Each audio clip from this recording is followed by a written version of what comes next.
আব্বাস হোসাইনি, আর আমি যদি অন্যায়ের সঙ্গে হাত মিলাই, সামান্য একটা গাড়ির জন্য, সামান্য একটা বুলু আলো জ্বলবে, সামান্য সামনে দুটো পুলিশ ভ্যান, পিছনে দুটো পুলিশ ভ্যান, কিছু টাকা পাবো, 3000 টাকা মাইনে, 1000 টাকা ভাতা, কিছু তেরপল, চাল, আলু, পেঁয়াজ। শুনছো তো নাকি? তাহলে কিসের হোসাইনি আমি? আরে বড় দুঃখ, এ সমাজের উলামারা, আলেমরা, পীর পীরজাদারা শুধু ফোন করে বলে দিচ্ছে একটা ফরচুনার পাঠিয়ে দাও, আমি আছি, একটু মাথায় আলোটা লাগালে আর একটু ভালো হয়। আজকের এজিদ গুলো দেখছে দালাল তো ভালোই পেয়েছি রে, অল্প পয়সায় কাজ মিটছে। দালাল পীর, দালাল পীরজাদা, দালাল মুফতি, দালাল মাওলানা, দালাল ইমাম, যারা আমার নবীর দিনটাকে ধ্বংস করছে, এ যুব সমাজের ভবিষ্যৎকে ধ্বংস করছে, এই বাচ্চাগুলোর ভবিষ্যৎকে ধ্বংস করছে। এ সমাজ আজকে ধ্বংস হয়ে যাচ্ছে। আজকে এই দালাল পীর পীরজাদা মুফতি মাওলানার মুখে কোনো কথা নাই। এরাও বলে আমরা হোসাইনি, বললে হবে না। হোসাইনির কাজ হলো এজিদিদের বিরুদ্ধে কথা বলা। তাতে যদি ধর থেকে কল্লা আবার যাবে। কারবালা হয়েছে, কারবালার আখেরি মাঠ বাকি আছে। লড়াই তো যুগে যুগে হচ্ছে। আখেরি মাঠে ইমাম মেহেদীর নেতৃত্বে হোসাইনি তো ফতে হবে। জোরে বলুন সুবহানাল্লাহ, আরো জোরে বলুন সুবহানাল্লাহ।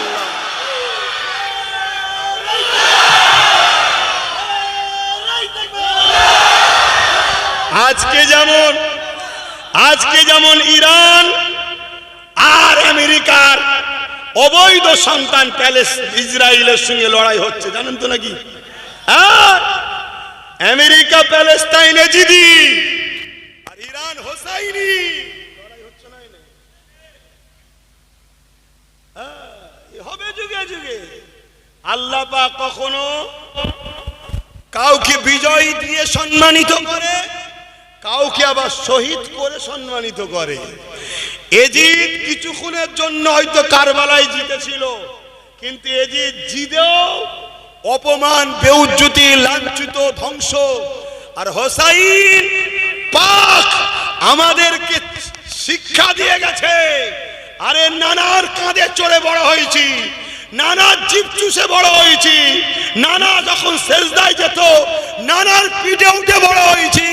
তোরা কাবা গেলে কাবা তোদেরকে সালাম দেয় না, আমি হোসাইন কাবায় গেলে কাবা আমাকে দেখে আনন্দ করে খুশিতে সালাম দেয়। আমি সেই হোসাইন, গর্দান কাটিয়ে দিয়েছি, জালিমদের সঙ্গে হাত মিলাইনি। তুমি জেলার সাহেবই হও না কেন, অন্যায়ের সঙ্গে হাত মিটিয়ে তুমি কখনো হোসাইনি হতে পারো না, পারো না, পারো না। শুনছেন তো নাকি? তুমি ডবল হজ করতে পারো, প্রতি বছরে হজ করতে পারো, নামাজি হতে পারো, রোজাদার হতে পারো, মুফাসসিরে কোরআন হতে পারো, মাদ্রাসা বানাতে পারো, মসজিদ বানাতে পারো, বড় আল্লামা, বড় পীর হতে পারো, বড় জুব্বাও থাকলে থাকতে পারে, বড় পীরজাদা হতেও পারো। ওসব কিছু ইসলামে মাইনে রাখে না। ইসলাম মাইনে রাখে তুমি রসুল ও আহলে রসুলদেরকে কোন দিকে আছো। শুনছেন তো নাকি? ঈমান, ঈমান। আজ আমার নবীর দিনটাকে ধ্বংস করে দেওয়া হচ্ছে। আমাদের কারো কোনো হুঁশ আছে? সমাজ যদি নেশা যুক্ত হয় তার মানে ইসলাম শেষ। সমাজে যদি রেপ বাড়ে তার মানে ইসলাম নেই। সমাজে যদি খুন বাড়ে ইসলাম নেই। সমাজে যদি অত্যাচার বাড়ে ইসলাম নেই। দয়ার নবী অত্যাচারকে বন্ধ করেছে, নিজের রক্ত ঝরিয়েছে। তুমি উম্মত দাবি করে অন্যায়ের সঙ্গে হাত মিলাও কি করে? আমার ওয়াজ শুনছেন তো নাকি? এখনো ঠিক করুন কোন দিকে থাকবে, এজিদি দিকে না হোসাইনি দিকে? খেয়াল করো। তোমাদের ভাইজান হোসাইনের তো জুতো মুবারকের ধুলোর চোখে সুরমা বানায়। আমি ইমাম পাকের দরবারে গেছিলাম, আমার হুজুরের প্রেম হুজুর আমাকে লিখেছিল।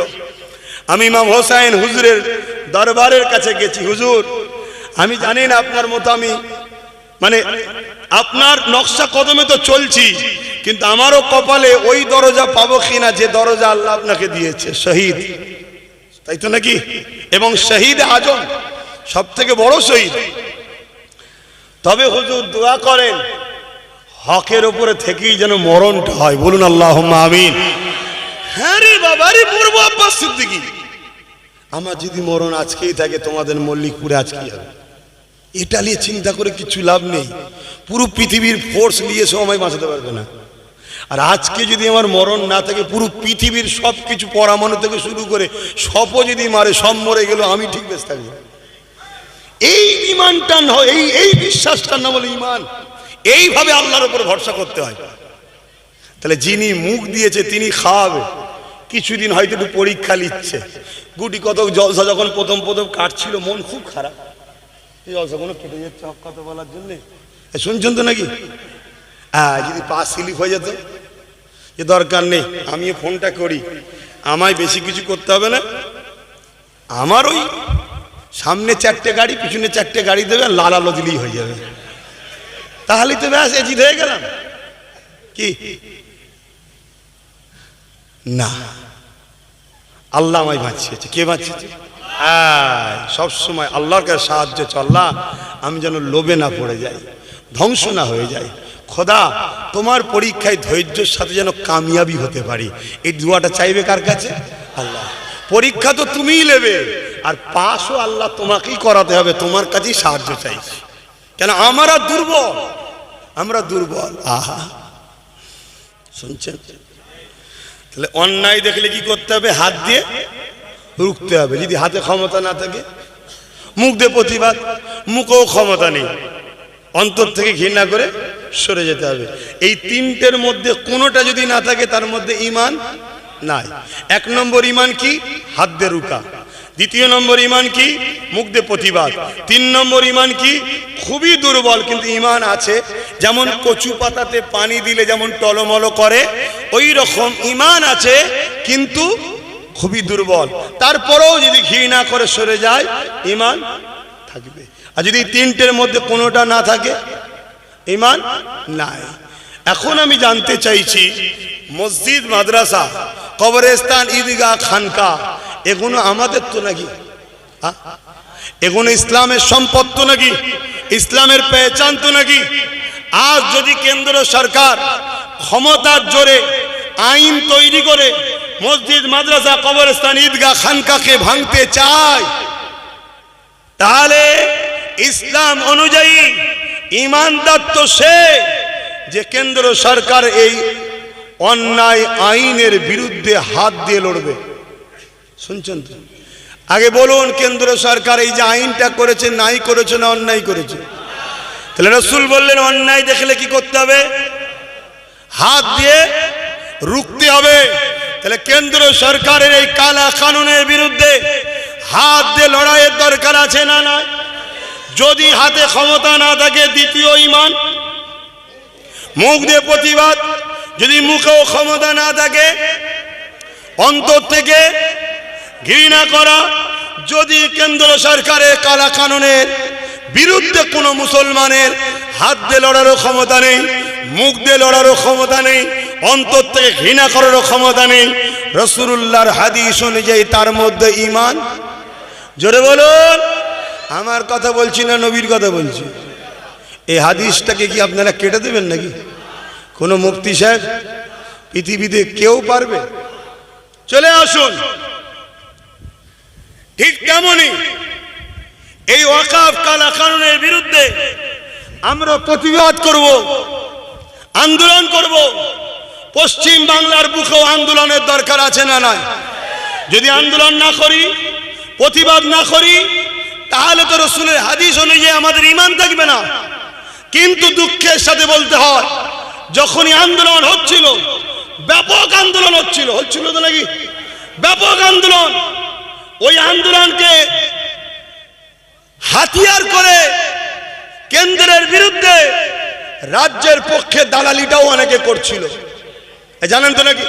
কি তারপরেও আন্দোলন হচ্ছিল। সরল পিরান মুসলমান মসজিদকে ভালোবাসে, মাদ্রাসাকে ভালোবাসে, হয়তো হালকা বয়সে নামাজ কাজা করে কিন্তু মসজিদের জন্য জীবন দেবে। হালকা বয়সে হয়তো মাদ্রাসায় পড়তে পারে না, অন্য লাইনে শিক্ষা অর্জন করেছে কিন্তু মাদ্রাসার জন্য জীবনও দেবে, আছে না নাই? তারা সবাই আন্দোলনে ভিড় করছিল, ঠিক না বেটি? কিন্তু এই ভিড়টা দেখে একটা সমাজের মধ্যে কিন্তু ভয়ের কারণ হয়েছিল, যারা এ দেশকে মুসলিম মুক্ত করতে চাইছে। মাথায় ঢুকছে? এত মুসলমান যদি বেরিয়ে পড়ে তাহলে তারা সাকসেসফুল হবে না। তাই সঙ্গে সঙ্গে সেই নাগপুর থেকে ফোন চলে এলো আমার রাজ্য সরকারের কাছে। রাজ্য সরকার কি বলল? আন্দোলন বাংলাতে হবে না, দিল্লি চলে যাও। বলেছে না বলেনি? এইটা ঠিক বলেছে না অন্যায় করেছে? রাসূলের হাদিস অনুযায়ী অন্যায়কে কি দিয়ে রুখতে হবে? তাহলে রাজ্য সরকারের এই অন্যায়ের বিরুদ্ধে হাত দিয়ে লড়াইয়ের দরকার আছে না নাই? দ্বিতীয় নম্বর, যদি হাত দিয়ে লড়াই করতে না পারো তার অন্যায়ের বিরুদ্ধে মুখ দিয়ে প্রতিবাদের দরকার আছে না না? যদি মুখ দিয়ে প্রতিবাদ করতে না পারো তাহলে ঘৃণা করে রাজ্য সরকারের থেকে দূরে সরে যেতে হবে, ঠিক না বেঠি? যদি এই তিনটের মধ্যে কোনোটা না থাকে, রাসূলুল্লাহর হাদিস অনুযায়ী তার মধ্যে ঈমান। জবান খুলে বলো ঈমান, ঈমান। তাহলে বলুন, এই কেন্দ্র সরকার ও রাজ্য সরকারের এই মসজিদ, মাদ্রাসা, কোরআন, ইসলাম, ওয়াকফ বিরোধী যে চক্রান্ত, এর বিরুদ্ধে কেন্দ্র সরকার ও রাজ্য সরকারের বিরুদ্ধে কারা লড়তে চান একটু হাত তুলে দেখান। এ হাত সত্য ওয়াদা করছেন, আপনারা শপথ করছেন ক্ষমতা থাকলে হাত দিয়ে লড়বো। এই হাত লম্বা করে তোলেন। কেউ যদি হাত না তুলে থাকে পাশের গাদ্দারটাকে দেখেন, দেখেন মুনাফিকটাকে দেখেন, কত বড় মুনাফিক তুই, বেঈমান। হ্যাঁ, মসজিদের পক্ষে তোকে পাওয়া যাবে না, বেঈমান নেত্রীর পক্ষে যাবি? শুনছেন না শোনেন না?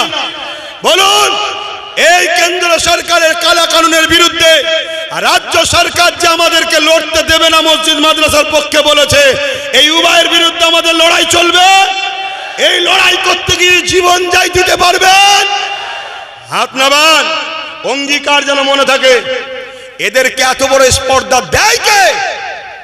আমার দেশ অধিকার দিয়েছে, আমার দেশ অধিকার দিয়েছে আমি মসজিদ, মাদ্রাসা, কবরস্থান, ঈদগাহ বানাবো। কেন্দ্র সরকার যে আইন করেছে ওই আইন সংবিধানের বিরুদ্ধে, তার বিরুদ্ধে আমাদেরকে লড়তে হবে। ঠিক তেমনি এই লড়াই করার অধিকারটাও সংবিধান আমাদেরকে দিয়েছে। আমরা আমাদের রাজ্যে আন্দোলন করব।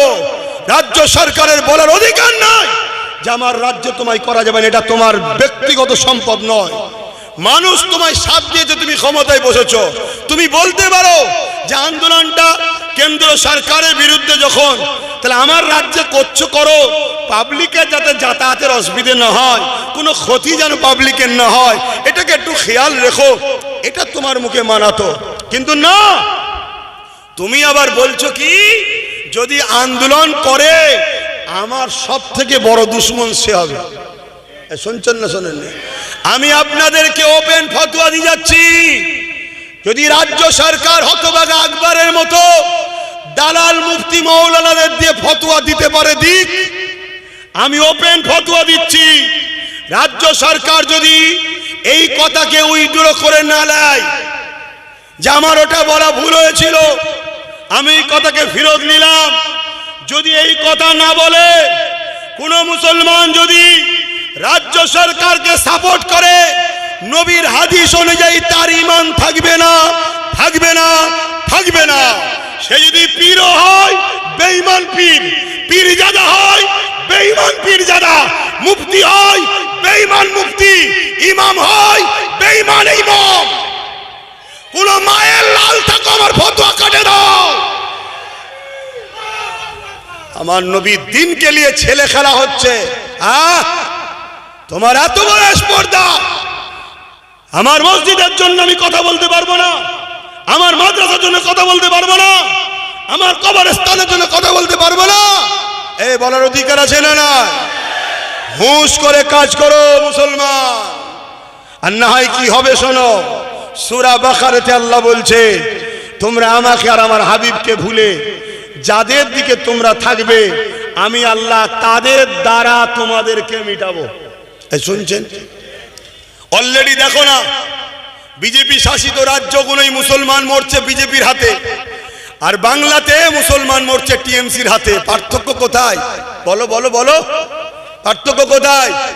আসামে বোলডুজার দিয়ে মাদ্রাসা ভাঙছে বিজেপি, জানেন তো নাকি? আসামে বোলডুজার দিয়ে মাদ্রাসা ভাঙছে বিজেপি, আর আমার রাজ্যে রাজ্য সরকার মাদ্রাসা শিক্ষক বন্ধ করে দিচ্ছে। কেন শিক্ষক বন্ধ করছে? শিক্ষক না থাকলে ছাত্র থাকবে না, ছাত্র না থাকলে মাদ্রাসা বন্ধ।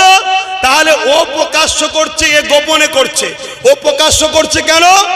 ওর মুসলমান ভোটের দরকার নেই, ওখানে অমুসলিমদের ঘরে এক করে নিয়েছে বুঝিয়ে। এখানে এখনো অমুসলিমদের ঘরে এক করতে পারেনি, তাই 40% মুসলমানকে দরকার। তাই ঘুমটা দিয়ে আমাদের দরদি দেখিয়ে মাদ্রাসা শিক্ষা বন্ধ করে মাদ্রাসাকে ধ্বংস করছে, আর ভেতরে ভেতরে বিজেপির চাষ চলছে। কিন্তু খুব মাথায় ঢুকাও। আজান দিচ্ছে নাকি? যাক, আজানটা হয়ে যাক, যদি এই সুযোগে কারো অসুবিধা হয় চলে যেতে পারেন আজানের ওসিলায়। কেন আমরা শুনি যে আজানের সময় বালা পালায়। ভাই, আমি আমার জন্য কথা বলছি নাকি? আমি তো আল্লাহর ঘরের জন্য কথা বলছি।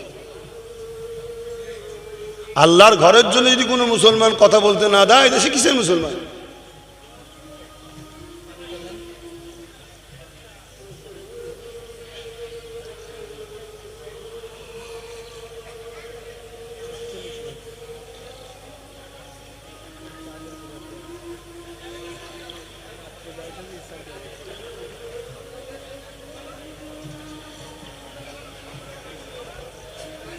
আয় আসতে, আমি চুপ করলাম কেন?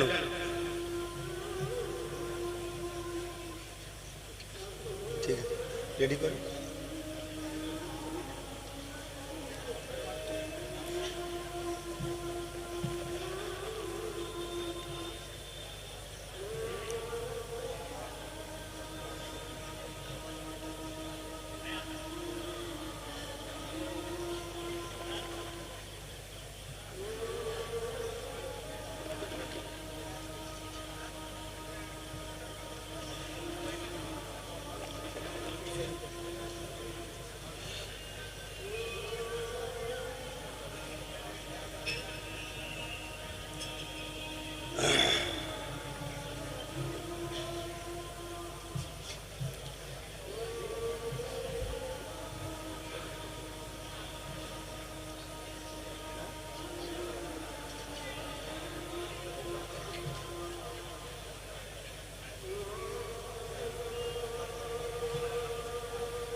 আল্লাহু আকবার, আল্লাহু আকবার।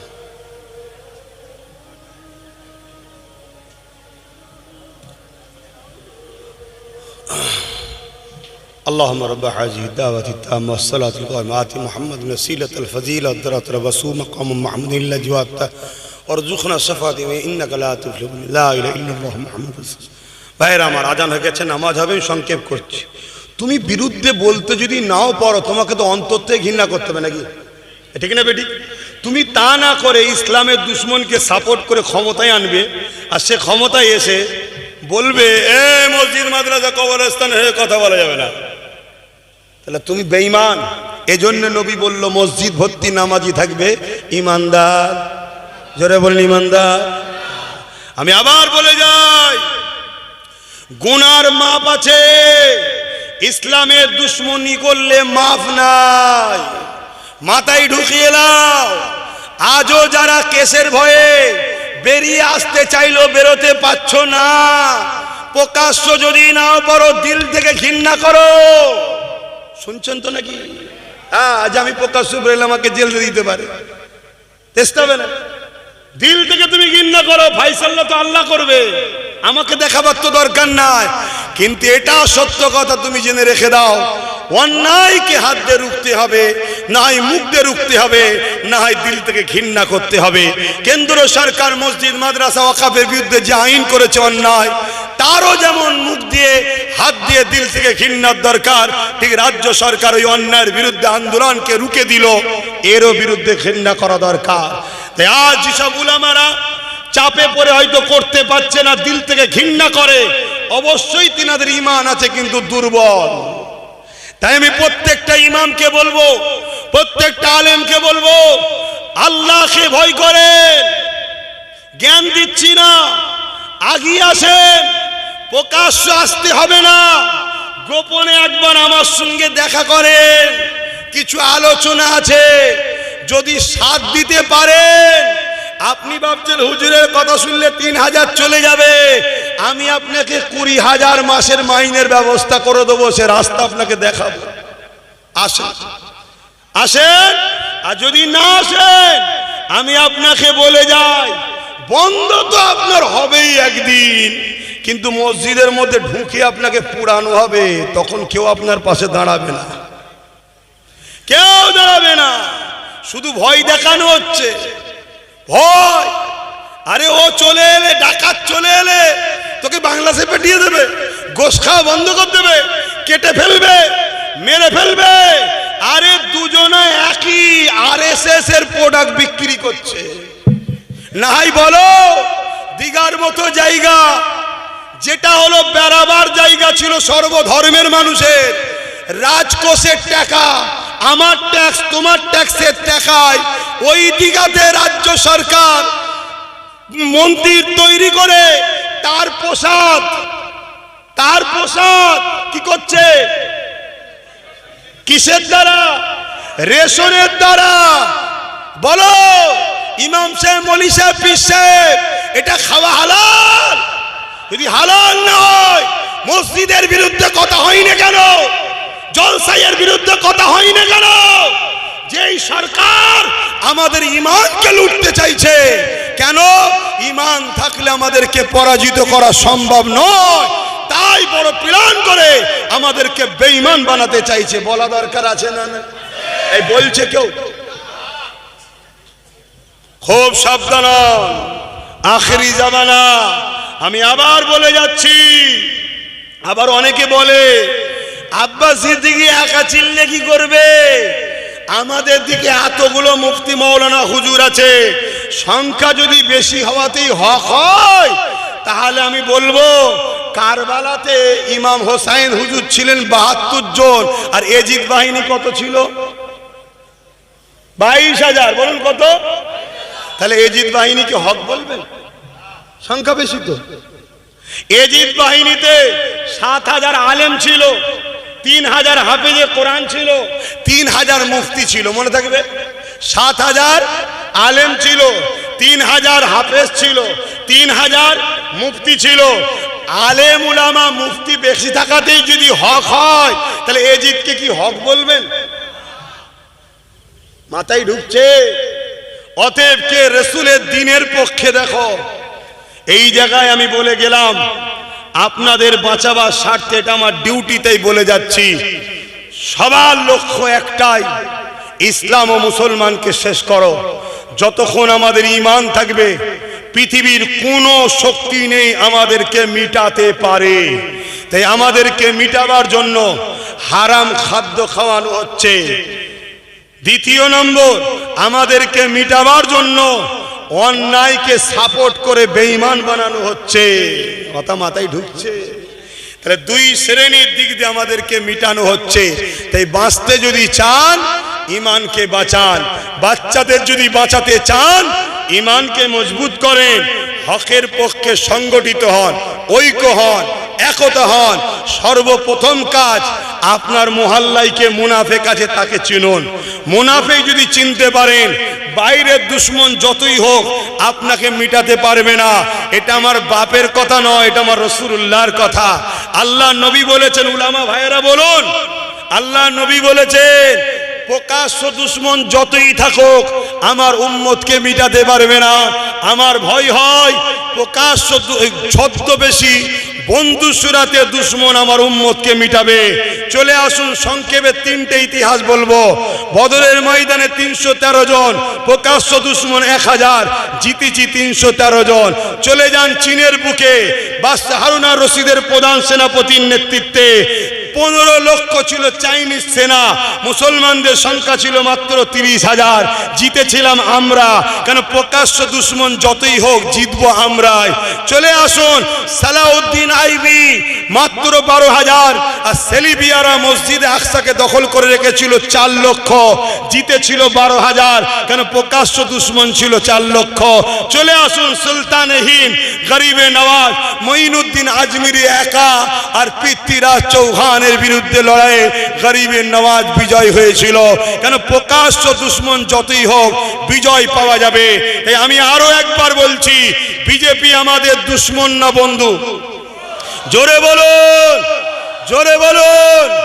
বিজেপি আমাদের 100% দুশ্মন, কিন্তু প্রকাশ্য দুশ্মন। রাজ্য সরকার আমাদের দুশ্মন, ঘোমটা দিয়ে বন্ধু সুরাতে দুশ্মন। এর কাজ হলো আমাদেরকে কুরবানির পশুর মতো বাঁধা, আর ওর কাজ হলো হালাল করা। এই কুরবানি দেন না, মৌলী সাহেব ছুরি নিয়ে দূরে থাকে, বাঁধে অন্যজন, ইনি বাঁধছে আর উনি দিল্লিতে আছে, সময় মতো এসে হালাল করবে। অতএব হাত পা খোলা আছে, সময় থাকতে থাকতে নিজেদের পাওয়ার তৈরি করো, পাওয়ার করো, রাজ ক্ষমতা তৈরি করো। যদি রাজ ক্ষমতা তৈরি করা যদি অন্যায় হতো, তাহলে আমার নবী পাক কেন মক্কা থেকে ইয়াসরিফে গিয়ে রাজ ক্ষমতা নিজে করলেন এবং নিজে 10 বছর রাষ্ট্র চালালেন? কেন? এসব মুনাফিক গাদ্দার মুসলমানদের কথা শুনবেন না। এরা সব মিলেমিশে আছে, এরা এদের বেঈমান নেতা নেত্রীর জন্য বোম বন্দুক বার করে, মসজিদ মাদ্রাসার জন্য কথা বলছে, দেখছেন? এরা সব বেঈমান, খুব সাবধান। এরা গাড়ি বাড়ি টাকা পয়সায় নিজের জাতকে খুন করবে, কিন্তু আল্লাহ ও রসুলের জন্য কখনো এদের মুখে কথা বেরোবে না। আর এদেরকে সব ওই বেঈমান নেতারা ভাড়াটিয়া রেখেছে, এই এলাকা তোর দায়িত্ব, এলাকা তোর দায়িত্ব। পুলিশ আমার লোক, এটা এ খুন করলো ছেড়ে দিবি, মার্ডার করলো ছেড়ে দিবি, রেপ করলো ছেড়ে দিবি। আর এর কাজ কি? মুসলমানকে উঠতে দেবে না। শুনছেন তো নাকি? এইভাবে গুন্ডাগিরি করে করে করে করে আমার জাতে না আইএস আছে, না আইপিএস আছে, না ডব্লিউবিসি আছে, না জজ আছে, না উকিল আছে, না মন্ত্রী আছে, না কিছু আছে। আমার জাতের কিছু আছে? কাল যখন বাড়ি বাড়ি বাড়ি বাড়ি ঢুকে প্যালেস্তাইনের মতো বাচ্চাগুলোকে গুলি করে মারবে, মা বোনগুলোকে চোখের সামনে রেপ করবে, তখন তোমরা সামলাবে কি করে? হ্যাঁ, খুব সাবধান, খুব সাবধান, খুব মাথায় ঢুকে আমার কথাকে মিলিয়ে দেখো, মিলিয়ে দেখো। এই গত কয়েকদিন আগে কালীগঞ্জ না কি বলে, দেখো 9 বছরের বাচ্চাকে বোম মেরে মেরে দিল। এদের লক্ষ্য মুসলিম দরদি সেজে আস্তে আস্তে ওর জায়গা তৈরি করছে, বুঝছেন তো নাকি?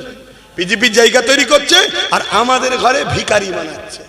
এলে ভিক্ষালে, এলে ভিক্ষালে, এলে ভিক্ষালে।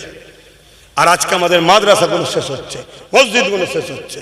দিনের স্বার্থে গুটি কত কথা বললাম, কারো কষ্ট হলো? তাহলে একটা সাক্ষী দিতে হবে, সেই সাক্ষী হলো এটাই, আমি ওয়াকাবের পক্ষে মসজিদ, মাদ্রাসা, ঈদগাহ, খানকা, কবরস্থান বাঁচাবার জন্য। তোমরা পুরাবে নাকি তোমার মা বোনেদেরকে? কবরস্থান থাকবে কোথায়? কেউ বলছে আমি থাকতে হয়, তুই মরে গেলে কি হবে? হ্যাঁ বলছে না, আমি থাকতে হতে দেবো না, তুই মরে গেলে কি হবে? আমি তো মরার সময় হয়ে গেছে, তাহলে কি হবে?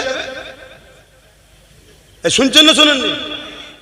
তিলক তোমার রেপিসদের বাঁচাবার জন্য এক গাদা উকিল দিয়েছে আমাদের ট্যাক্সের পয়সায়। কই ওয়াকাফ কালা কানুনের বিরুদ্ধে একটা হাই জজকে কি বলে সুপ্রিম কোর্টে উকিল দিয়েছে রাজ্য সরকার, কিন্তু আমার ভাইটা গেছে, যাকে অনেক মুসলমান গাল দেয়।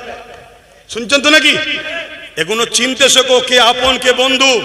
এখন একটাই আওয়াজ তোলো, লাল বুঝি না, ব্লু বুঝি না, নীল বুঝি না, কালো বুঝি না, ওয়াকাফ বাঁচাবার স্বার্থে যারা আমাদের সঙ্গে সাথ দিয়ে ভাগিদারির রাজনীতি করবে, তাদের জন্য আমরা সব জায়গায় আছি। ঠিক না বেঠিক? ওয়াকাফকে বাঁচাতে হবে, ওয়াকফ যদি বাঁচাতে না পারো, নতুন একটা আইন আসছে, ওই আইনটার নাম হচ্ছে ইউনিফর্ম সিভিল কোড, ইউসিসি। সেখানে কি আছে? নামাজ পড়তে পারবে না, কোরআন পড়তে পারবে না, দাড়ি রাখতে পারবে না, হজ করতে পারবে না, রোজা রাখতে পারবে না। এক দেশ, এক আইন, একজন খোদা হবে নমরুদ টাইপের, সে যা বলবে পুরো দেশবাসীকে মানতে হবে। শুনছো? তুমি বলছি এটা কখনো হয়? দুটো এক্ষুনি যদি দুটো লাঠি নিয়ে আসে, ব্যাস সব সাইজ। শুনছেন না শোনেননি? আগে থেকে সজাগ হও, আগে থেকে পরিবর্তন হও। এই 1000 টাকার নোট আছে কারো কাছে? যদি কারো কাছে থাকে, সে যদি মসজিদে দিতে আসে, মসজিদ কমিটি নেবে? এখন জলসাই যদি দেয়, কেউ নেবে? বলে বেরো। যখন ছিল তখন বলেছিলাম দে, তখন 100 টাকা দিতিস, আর এখন ব্যান্ড হয়ে গেছে 1 লাখ টাকার 100 পিস নিয়ে এসছে। তা এখন তোমাদেরকে বলছি, নিজের পায়ে দাঁড়াও, নিজের শক্তিশালী হও। আর যদি এখন তুমি না করতে পারো, কাল একদিন তুমি আসবে ভাইজান, লেন না, সেদিন তোমার ব্যান্ড হয়ে যাবে, ভোট দিবার অধিকার থাকবে না, তখন কিছু করতে পারবে না। কথা মাথায় ঢুকছো? এখনো সময় আছে। এরপরও বলছি, আমরা বাকি যারা রয়েছে তাদের মধ্যে থেকে ওপেন কল দিচ্ছি, যে আমাদেরকে পার্টনারে নেবে, বাকি জায়গায় তার হয়ে কাজ করব। ঠিক না বেটি? পার্টনারে নিতে হবে। তোর হয়ে ভিত তৈরি করলাম, তোর হয়ে বিল্ডিং তৈরি করলাম, তোর হয়ে রং করলাম, তোর হয়ে মার্বেল লাগালাম। ঘর তৈরি হওয়ার পর তুই আর তোর ছেলে বউলে ঢুকে গেলি, আর আমাদেরকে সব বাইরে। এ চলবে না। ঘর যদি হয় 4 কামরা হোক, 3 কামরা তুইলে তোর সংখ্যা বেশি, 1 কামরা আমাদের থাকবে। এই শর্তে মুসলমান এক হও, এই শর্তে এক হও। আর যেসব মুসলমানগুলো বড় বড় সব মস্তান হয়ে গেছো, আমি তোমাদেরকে বলছি একটু চতুর্দিকে তাকাও।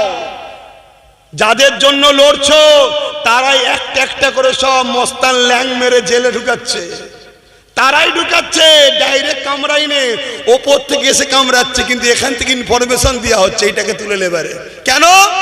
বাগান সাজানো হয়ে যাচ্ছে, বাগান সাজানো হয়ে যাচ্ছে। এই শক্তিটা থাকলে ভয় হচ্ছে বাগান না আবার কেটে দেয়, তাই তুলে দিচ্ছে তোমায়। অতএব আল্লাহ দিয়েছে, যা ভুল করেছো করেছো, তওবা তিল্লাহ করে পরিবর্তন হও। আর যদি পরিবর্তন কপালে না থাকে, আল্লাহর কাছে দোয়া করি, যেসব মুসলমান সেজে ইসলামের দুশমনদের সঙ্গে দালালি করছে, আল্লাহ তুমি তাদেরকে ক্যান্সারের মতো রোগ দিয়ে মেরে দাও। বলুন আল্লাহুম্মা আমিন। আরো জোরে বলুন না আল্লাহুম্মা আমিন। এই 2 নম্বর থাকার থেকে মরে যাওয়া ভালো। কথা শেষ। এখন দোয়া চাইবো, সালাম পড়বো তো নাকি? আপনাদের অসুবিধা হচ্ছে? দোয়া করবো না বাদ দেবো? হ্যাঁ, দোয়া তো অনেক কিছু চাওয়ার আছে রে বাবা, অনেকের পক্ষে আছে, বিরুদ্ধে আছে। দোয়া তো আল্লাহর কাছে বলবো না? আমাদের আল্লাহ ছাড়া কে আছে? আমাদের আল্লাহ ছাড়া কে আছে? আমরা তো সব আল্লাহকেই বলবো নাকি? আসুন সালাম দিয়ে নি। ইয়া নবী,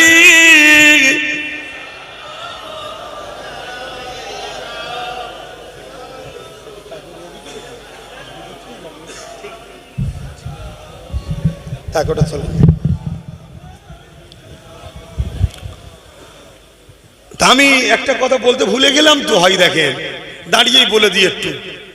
ওয়াকফের জন্য, দেশের জন্য, সংবিধান বাঁচাবার জন্য, প্রত্যেক ধর্মের মানুষের অধিকার বাঁচাবার জন্য আমি যদি ব্যারিকেডে ডাকি, আপনারা গাঁটের পয়সা খরচ করে আমার ডাকে সাড়া দিতে পারবেন? সত্যি কথা বলবেন, 2 নম্বর হাত তুলবেন না। কারা পারবেন হাত লম্বা করে তোলেন। সত্যি বলছেন? সত্যি বলছেন? হাত নাবান। কেন? ব্যারিকেডে সবাই প্রোগ্রাম করে, বামও করে, কংগ্রেস করে, বিজেপি করে, টিএমসি করে, আর আমার উলামা ভাইয়েরা নাকি করতে গেছিল, করতে দেয় না। তো পরে তারা আর কেন করলো না সেটা তিনারা ভালো জানবে, আমি জানি না। তবে তিনাদেরকেও বলবো, ভয় খান না, আন্দোলনে নামেন। ওয়াকফে আমি এখনো আন্দোলন করছি, জানেন তো? এই তো আজকেও তো 2-5 মিনিট হলেও বললাম। প্রতিটা ইমামের উচিত 1 লাইন হলেও মসজিদে বলা, হ্যাঁ ওয়াকফকে ভুলে যেও না, এইটুকু হলেও বলা। আর আলেম উলামাদের মাইকে 5 মিনিট হলেও বলা দরকার, যারা ওয়াকফ আইন করেছে তারাও আমাদের দুশমন, যারা ওয়াকফ আইনের বিরুদ্ধে লড়তে দিচ্ছে না তারাও আমাদের দুশমন। গাল দেবো বিজেপিকে, ইনি বলছে দিবি না। তাহলে কি পিরিত বুঝতে পারছেন? কত মহব্বত বুঝতে পারছেন না? হ্যাঁ, হক কথা ফক করে বেরিয়ে যায়। তো যাই হোক, কে কি করবে জানি না, আমি লড়ছি। আল্লাহর বান্দা, আল্লাহর দাস, নবীর গোলাম, আমার সাথে ব্রিকেটে যদি ডাক দিই আপনাদেরকে পাওয়া যাবে তো নাকি? ঠিক কথা বলছেন? আমি হাত তুলে সাক্ষী নিচ্ছি, হাত লম্বা করে তোলেন। আমি কি আপনাদের জোর করলাম? জোর করলাম? আমি এইভাবে হাত সব জায়গায় তুলে তুলে দেখছি। আমার টার্গেট 25 থেকে 30 লক্ষ লোক যেন হয়, যেটা ব্রিকেটে কখনো হয়নি, আর ইনশাল্লাহ আগামী তো হবে না। বলুন ইনশাল্লাহ। হ্যাঁ, সেই জন্য চেষ্টা করছি। কি হবে? যাবেন তো?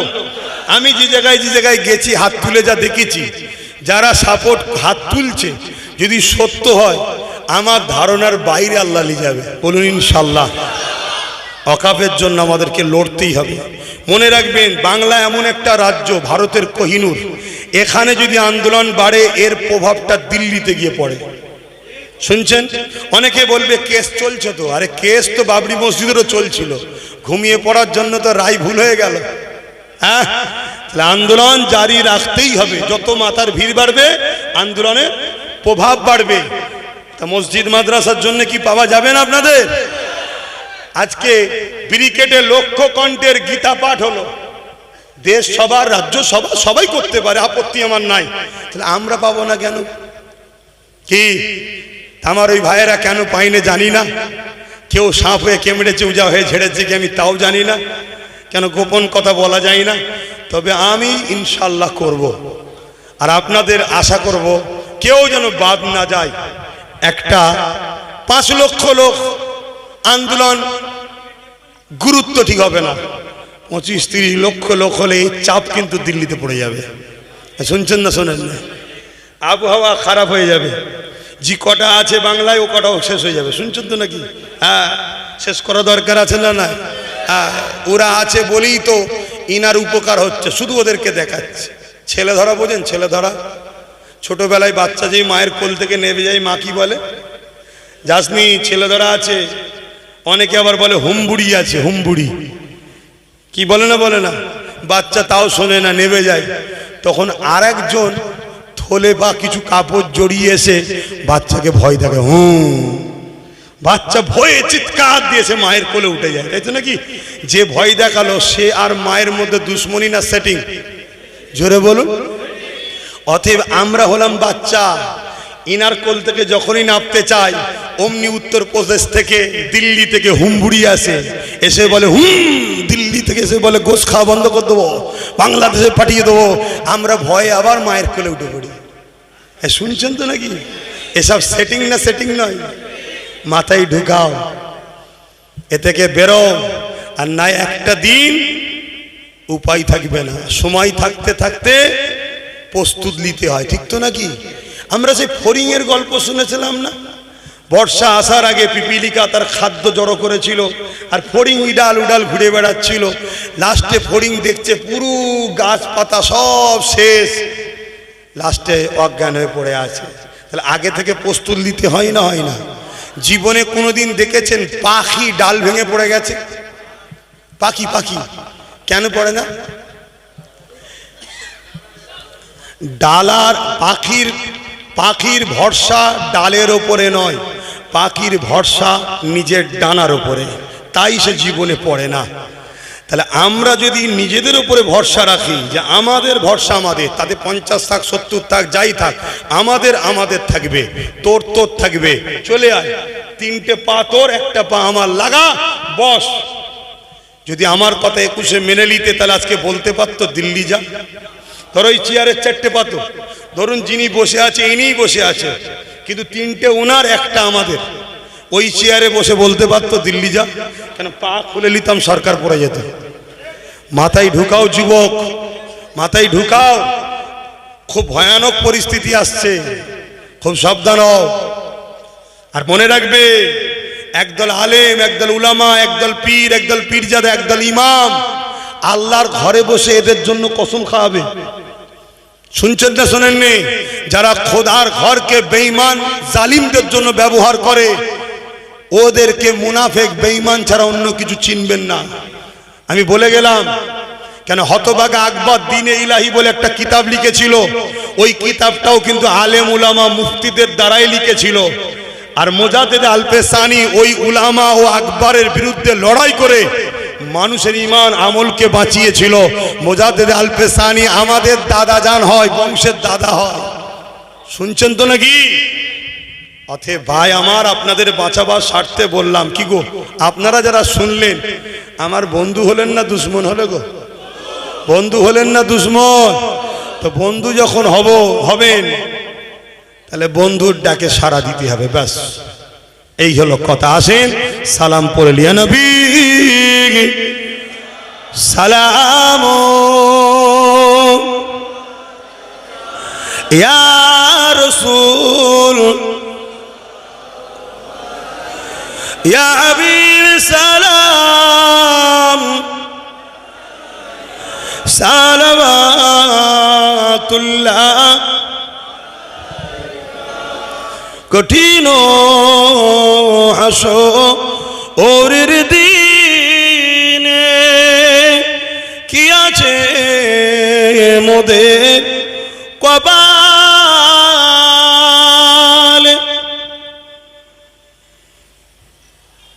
গুনাহগার উম্মাহ আত আপনার লইবেন সঙ্গে মাহশরে। নবী সালাম ইয়া রাসূল ইয়া হাবিব।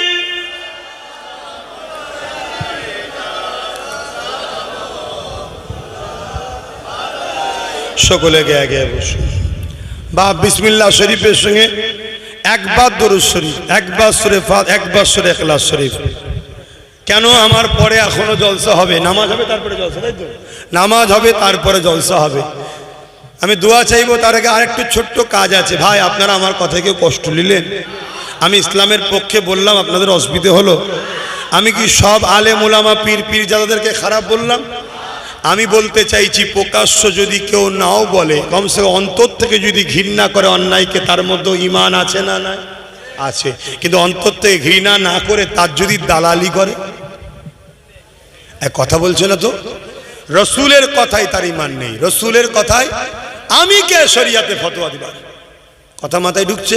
তাই ইমামদের বলবো, উলামাদের বলবো, গোপনে হলেও আমার সঙ্গে যোগাযোগ করুন, ভালোর জন্য বলছি। নাই কেউ নেই পাশে, এই তো বারাইপুরে ইমামের ঘর পুড়িয়ে দিল, মসজিদে পিশাব করলো, কোনো বিচার হয়েছে? এই তো 3টে আলেমকে ধরে অপমান করলো, বিচার হয়েছে? আগামীতে আরও হবে, আরও হবে, আরও হবে। এত বড় ভয়ানক দিন আসছে। যাক, এই মাহফিল হলো, আপনারা খুশি না বেজার? একটু পকেটে হাত দেন, যার যা খুশি একটু শরীক হন মাহফিলে। দান করলে নেকি হবে, শরীক হন। মাহফিল আপনারাও করছেন, প্রমাণ হয়ে যাবে। ছেলেরা যাচ্ছে, যার যা খুশি দেন, যার যা খুশি দেন। আচ্ছা আমি যাব, দুয়াবাদ আমি যাব, আমাকে আগে যেতে দেবেন কেন? আমি অনেক দূর যাব, আপনারা ঘর আশপাশে, এবং মাহফিল তো হবে আবার। কথা বুঝে আসছে? আমাদের হযরত মাওলানা মোহাম্মদ মশিউর রহমান সাহেব আলহাজ, তিনিও আলোচনা করবেন, এবং ফুরফুরা শরীফ থেকে আমাদের ইসাক ভাই, তিনিও আসবেন, তাই তো নাকি?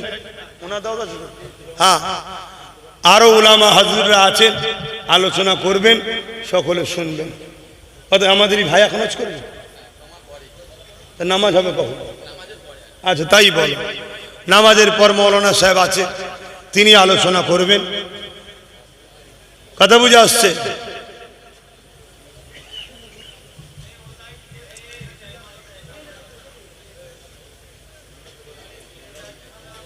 যাও যাও, তাড়াতাড়ি যাও না, আরে কথা বাঁচতে দেখেছো? তাড়াতাড়ি লোক দেবেন। হ্যাঁ তাড়াতাড়ি দেন, আসেন। ছোট করে একটু দুআ, আল্লাহুম্মা আমিন। আয় আল্লাহ, এই মাহফিলকে আপনি কবুল করেন আল্লাহ। আমাদের প্রত্যেক বাপ মা ভাই বোন পরিবার আত্মীয় স্বজন সকলকে দিন ইসলামের উপরে রাখেন, ইমানের যুদ্ধে বাঁচিয়ে রাখেন, ইমানের যুদ্ধে মরণ নসিব করবেন আল্লাহ।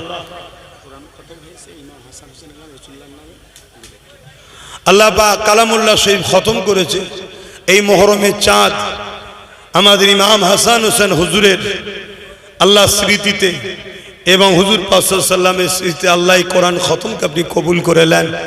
নূর নবীর দরবারে নজরানা হিসাবে সওয়াব পৌঁছে দেন। ইমাম পাক হুজুরদের দরবারে সওয়াব পৌঁছে দেন। तमाम সাহাবা সাহাবিয়া হুজুরদের রুহে রুহে সওয়াব পৌঁছে দেন। আমাদের মুর্শিদ কিবলা মুজাদ্দিদ জামান দাদা হুজুর পাকে সওয়াব পৌঁছে দেন। দাদা হুজুরের 5 কলিজার টুকরা খলিফা হুজুরদের রুহে রুহে সওয়াব পৌঁছে দিন। বশিরের বড় মাওলানা আল্লামা রুহুল আমিন হুজুর পাকে সওয়াব পৌঁছে দেন। হাড়ুয়া জমিনি শুয়েছে আব্বাস আলী গোরাচাঁদ হুজুর পাকে সওয়াব পৌঁছে দিন। আয় আল্লাহ, হুজুরের দরবারের জমি জায়গা সম্পদকে আপনি হিফাজত করে দেন। মালিক, কখনো যদি আপনি আমাদেরকে সাহায্য করেন, আপনার মাহবুব বান্দা সম্পদ আমরা উদ্ধার করব আল্লাহ, সে ক্ষমতা আপনি আমাদেরকে দেন আল্লাহ। আয় আল্লাহ, হাবিবের খাতির রহমত করে, দয়া করে, মেহেরবানি করে হুজুরের দরবার নিয়ে যেভাবে বিয়াদবি বদমাইশি হয় সেসব থেকে আল্লাহ আপনি পাক পবিত্র হিফাজত রাখুন আল্লাহ। আয় আল্লাহ, আমাদের প্রত্যেকের মা বাপ, দাদা দাদি, নানা নানি, শ্বশুর শাশুড়ি যারা চলে গেছে জান্নাতি করে দিন, যারা বেঁচে আছে নেক হায়াত দারাজ করুন। দুবেলা দুমুঠো খাওয়ার জন্য কারো দরে হাত পাতাবেন না আল্লাহ। এই মাহফিলকে কবুল করুন, জলসা কমিটিকে কবুল করুন। আয় আল্লাহ, আমার ছোট ভাই নওশাদকে আল্লাহ আপনি রাজ ক্ষমতা দান করবেন আল্লাহ। ওর পাশে, ওর সাথে যেসব ছেলেরা, মায়েরা, বোনেরা ওর সাথে আছে আল্লাহ, তাদের ইমানের পাওয়ার দেন এবং অন্য ধর্মের মানুষও যারা আছে সবাই মিলে মিশে সভ্যতার সাথে, ইনসাফের সাথে মানুষ ও গরিবের সেবা, দেশের সেবার জন্য তাকে কামিয়াবি দান করুন। আয় আল্লাহ, আমার নলেজ সিটিকে আপনি কবুল করলেন আল্লাহ। আয় আল্লাহ, আমার মা বাবা, ভাই বোন, স্ত্রী, বাচ্চা সকলকে দিন ইসরাফের উপর রাখেন, ইমানের যদি ইমানের জোশে মরণ নসিব করেন। আয় আল্লাহ, অনেক মুসলিম ভাই আমার আগে জালিমদের দলে ছিল, সব পরিবর্তন হচ্ছে। অনেকে ভুল বুঝে আমাকে গালিগালাজও করেছিল, যারা পরিবর্তন হয়েছে আল্লাহ আমি তাদেরকে আপনার বান্দা নবীর উম্মত পরিবর্তন যখন হয়েছে মাফ করে দিলাম আল্লাহ। যারা পরিবর্তন হয়নি তাদেরকে হিদায়েত করে দেন আল্লাহ। আর যদি হিদায়েত কপালে না থাকে আল্লাহ আমাদের রাস্তার কাঁটাগুলো পরিষ্কার করে দেন আল্লাহ। আল্লাহ আমাদের রাস্তার কাঁটাগুলো পরিষ্কার করে দেন আল্লাহ। একদিক দিয়ে জালিমরা হু করে বাড়ছে, তাদের উপরে ডিস্টার্ব নয়, সেই ঘুরিয়ে ফিরিয়ে নওশাদকে কি করে রুকা যায় এই জালিমরা চেষ্টা করছে আল্লাহ। এদের লক্ষ্য মুসলিম গরিব, অসহায়, দুঃখী, হিন্দু, আদিবাসী, সাঁওতাল গরিবদের হয়ে বলার যেন কেউ না থাকে। তাই মালিক আপনি তাকে কামিয়াবি দেবেন আল্লাহ। আল্লাহ আপনি আমাদের রুজিতে, কারবার, ব্যবসা বাণিজ্যে বরকত দেবেন। আমাদের মাওলানা সাহেব আলহাজ মাওলানা মোহাম্মদ মশিউর রহমান সাহেব আল্লাহ তিনার পরিবার, তিনার বাচ্চাদের এবং তিনাকে আল্লাহ সুস্থ ভালো রাখবেন। তিনার গ্রামবাসী আল্লাহ সবাইকে মিলেমিশে রাখবেন। আয় আল্লাহ, যে সকল আলেম উলামারা এই ওয়াকফ কালা কানুনের বিরুদ্ধে এবং রাজ্য সরকারের বিরুদ্ধে আল্লাহ তাদেরকে সুস্থ রাখেন, নিরাপদে রাখেন, ভালো রাখেন। সে প্রকাশ্য হোক আর দিল থেকে হোক, যারা এই অন্যায়কে প্রতিবাদ ঘৃণা করছে তাদেরকে আপনি সুস্থ ভালো রাখেন। আর যারা এই জালিমদের দালালি করছে আল্লাহ তাদের হাত থেকে উম্মতে মুহাম্মাদিকে আপনি সরিয়ে দেন আল্লাহ। আল্লাহ সেই মুনাফিকদের হাত থেকে সরিয়ে দিন আল্লাহ। আমিন আমিন আমিন। মালিক শেষ দোয়া, হাসবুনাল্লাহু ওয়া নি'মাল ওয়াকিল, নি'মাল মাওলা, নি'মান নাসির। আমার জন্য আল্লাহ আপনি যথেষ্ট। আমি আপনার ভাওয়ালে, আপনার ভরসায় ঘুরি, আপনি আমার জন্য যথেষ্ট আল্লাহ। আপনি আমাকে লোভ, লালসা, খারাপ রাস্তা থেকে হেফাজত করবেন। নবী নবী নবী নবী আপনার দিনের খেদমত করতে করতে আল্লাহ আপনার নাম লিতে লিতে লিতে লিতে ইমানের সঙ্গে মরণটা নসিব করবে। আমিন। বারহাক লা ইলাহা ইল্লাল্লাহু মুহাম্মাদুর রাসূলুল্লাহ সাল্লাল্লাহু আলাইহি ওয়াসাল্লাম। 1 মিনিট সালাম দেন। ওয়া আলাইকুম আসসালাম ওয়া রাহমাতুল্লাহি ওয়া বারাকাতুহু। আসসালামু আলাইকুম। হাতে মুসাফা কেউ করবেন না।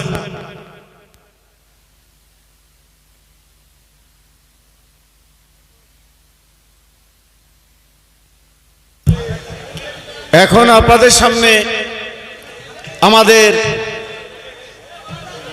সুন্দর বক্তা আলেম আলা হযরত মাওলানা সামির হোসেন সাহেব আলোচনা করছেন।